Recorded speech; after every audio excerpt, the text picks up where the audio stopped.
रात के 12:30 बज रहे थे जब निशा अपने नए घर के सबसे आखिरी कमरे में पहुंची।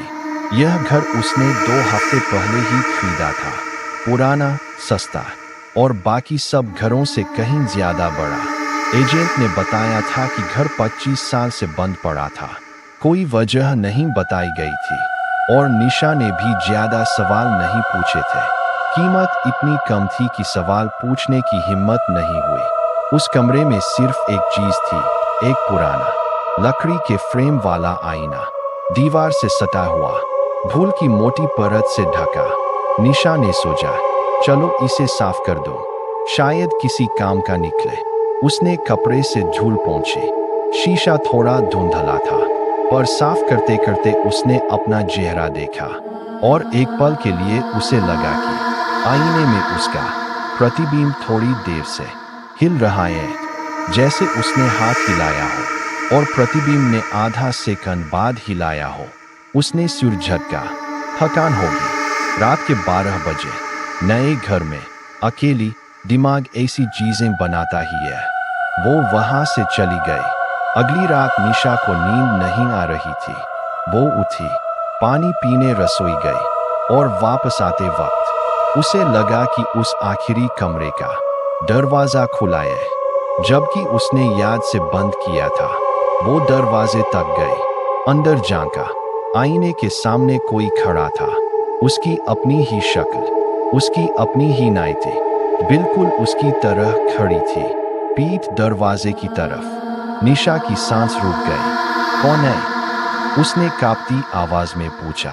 शक्ल ने मुस्कुराते हुए बहुत धीरे धीरे गर्दन घुमाई, लेकिन आईने में मौजूद शक्ल ने गर्दन पूरी घुमा दी, पूरे 180 डिग्री। गर्दन की हड्डियां टूटने जैसी आवाज के साथ निशा चीखी और दरवाजा बंद करके भाग गई। सुबह उसने सोचा कि शायद वो सपना देख रही थी।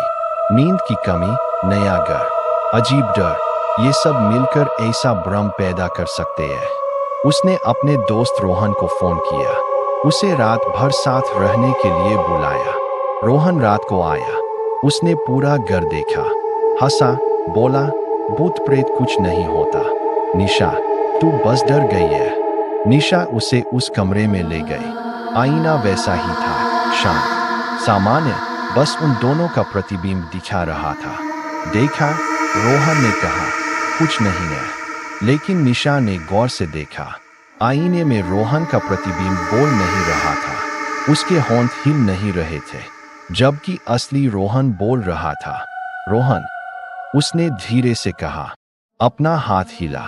रोहन ने हाथ हिलाया। आईने में प्रतिबिंब ने हाथ नहीं हिलाया, बस वहां खड़ा रहा, मुस्कुराते हुए, सीधे निशा की तरफ देखते हुए, जबकि असली रोहन आईने की तरफ देख ही नहीं रहा था। निशा पीछे हट गई। रोहन, बाहर चलो। अभी क्या हुआ है? रोहन कंफ्यूज था। जैसे ही वो दोनों मुड़े, उन्होंने एक आवाज सुनी, कांच के अंदर से, जैसे कोई बहुत दूर से, बहुत धीरे से बोल रहा हो, मुझे बाहर निकालो। दोनों डर के मारे रुक गए। रोहन ने पीछे मुड़कर देखा। आईने में अब सिर्फ रोहन का प्रतिबिंब था। निशा का प्रतिबिंब गायब था। हालांकि निशा अब भी वहीं खड़ी थी। निशा, रोहन की आवाज कांप रही थी। तू आईने में नहीं है। निशा ने अपने आईने में देखा। सच में वहां उसकी कोई परछाई नहीं थी, सिर्फ खाली कमरा और रोहन का अकेला प्रतिबिंब, जो उसे घूर रहा था, मुस्कुराते हुए, उस मुस्कान के साथ जो रोहन के चेहरे पर कभी नहीं आती। उस रात के बाद रोहन वहां से कभी सही सलामत नहीं निकला। निशा को याद है कि वो दरवाजे की तरफ भागा था, और याद है कि कमरे की बत्ती अचानक बुझ गई थी, और याद है कि अंधेरे में किसी चीज ने उसका हाथ पकड़ा था।